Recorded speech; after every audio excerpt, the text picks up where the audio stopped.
के नाम पर मनसे की गुंडागर्दी के मुद्दे पर बात करने के लिए हमारे साथ इस वक्त जुड़ रहे हैं समाजवादी पार्टी के विधायक अबू आजमी। आजमी साहब, बहुत स्वागत है आपका इंडिया न्यूज में। महाराष्ट्र में भाषा को लेकर जो विवाद हो रहा है वो आखिर कब थमेगा, क्या लगता है आपको? देखिए, ऐसा है कि बहुत ही निचले दर्जे की राजनीति कर रहे हैं लोग। डेवलपमेंट की बात ना करके महाराष्ट्र में किसानों की आत्महत्या इतनी ज्यादा हो रही है कि वो मेरा महाराष्ट्र जहां भूखे लोग आते हैं लेकिन यहां करोड़पति बन के जाते हैं। सही कह रहे हैं। उस महाराष्ट्र की जो भूमि पुत्र है उनकी लगातार आत्महत्या रही, उसकी किसी को फिक्र नहीं है।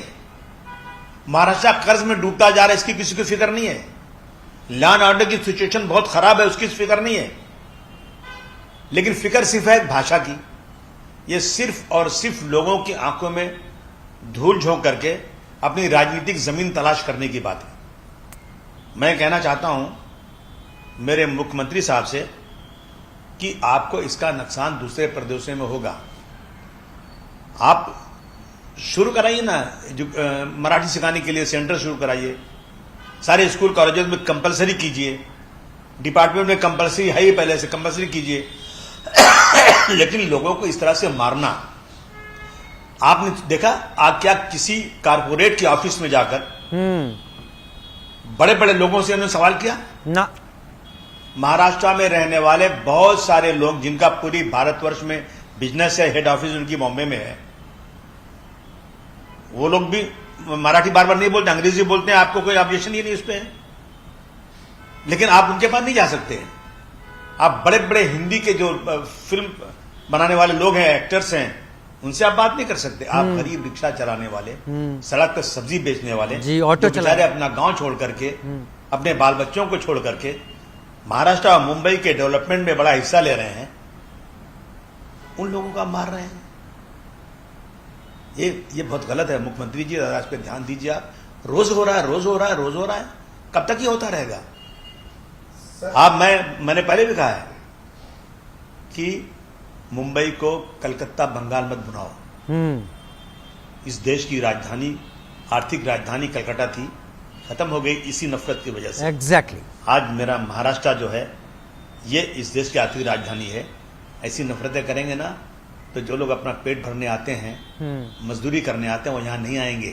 सिर्फ कोविड के समय का आप सोच लीजिए, जब यहां से लोग अपने अपने गांव, अपने घरों भाग गए थे, तो सारी इंडस्ट्री के लोग, सारे बिजनेसमैन लोग, जिनको लेबरों की जरूरत थी, परेशान थे। वो लोग उनके गांव में जाकर टिकट भेज रहे थे, का किराया भेज रहे थे, बसेस भेज रहे थे कि भाई आज एकदम सही कह रहे हैं अबू आजमी भाई, आप एकदम सही कह रहे हैं। यही हालत थी।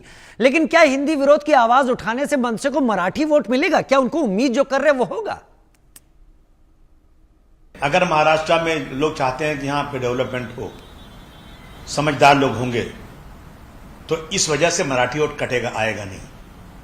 डेवलपमेंट की बात करेंगे तो जरूर उठाएगा, और वो कोई कर नहीं रहा है। वहीं मनसे की गुंडागर्दी वाली राजनीति आपको लगता है थमने की उम्मीद है? पहले भी की गई है, अब भी हो रही है, कब थमेगी? आप देख लीजिए ना, खाली कहने की बात है। चाहे कांग्रेस की सरकार रही हो, चाहे जो है शिवसेना की सरकार रही हो, चाहे आज बीजेपी की सरकार, मिलीजुली सरकार है, इन सारी सरकारों ने इन गुंडागर्दी करने वालों के खिलाफ कोई सख्त कार्रवाई आज तक नहीं किया। अगर किया होता ना तो फिर किसी की मजाल नहीं होती काम करना। जी, ये चीजें नहीं होती।